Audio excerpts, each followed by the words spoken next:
Congress may not be getting the message about wasting your tax dollars. A watchdog group is out with its annual list of pork barrel spending.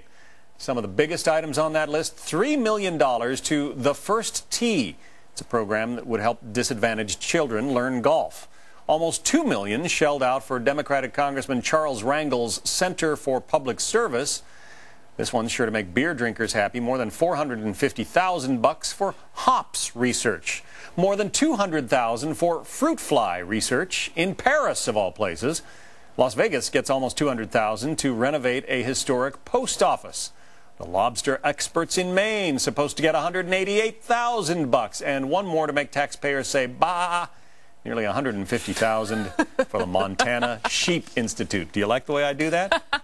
With more, a lawmaker who stays busy trying to swat away some of these big pork barrel projects, Congressman Jeff Flake of Arizona. Congressman Flake, how popular are you among your fellow members of Congress and senators at this time every year?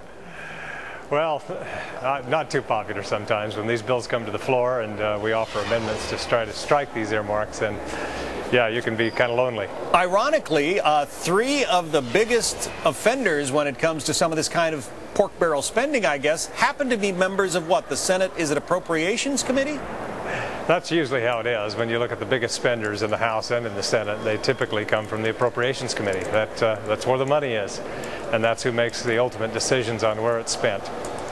You know, it's I guess, a clever way to make light of a very serious situation. But given the fact that, you know, we are in such dire economic circumstances right now, a lot of people not happy about their tax rates, but also not happy about the services that they're getting from the federal government. Aren't there some better ways that we could be spending this money?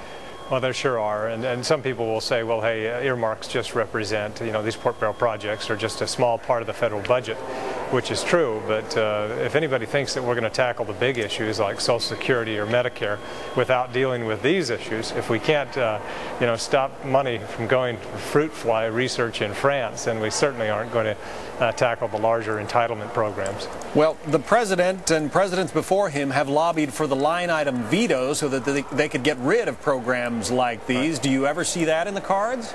I hope we can get it, but it has some constitutional issues. But it's not the president's problem. It's ours in Congress, and we shouldn't need the president to protect us from ourselves.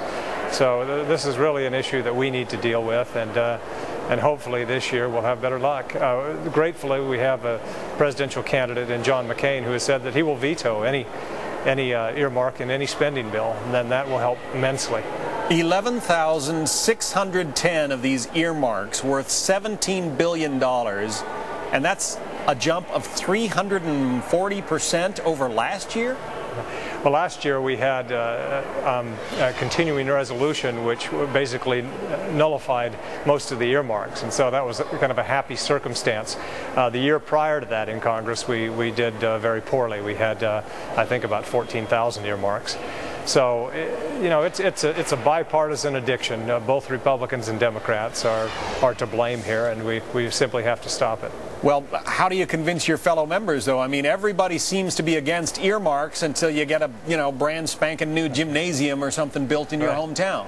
Well, I think first, to reiterate, and I think we can show examples all over the country, you don't need earmarks to be reelected. In fact, if you look at who lost elections in Congress in the last cycle, it was mostly appropriators who were able to earmark a lot of money.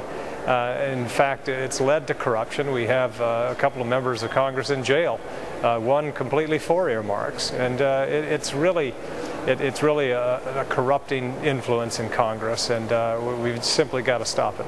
Congressman Jeff Flake, we wish you well as you try to fight this beast. Thank you. Thank you.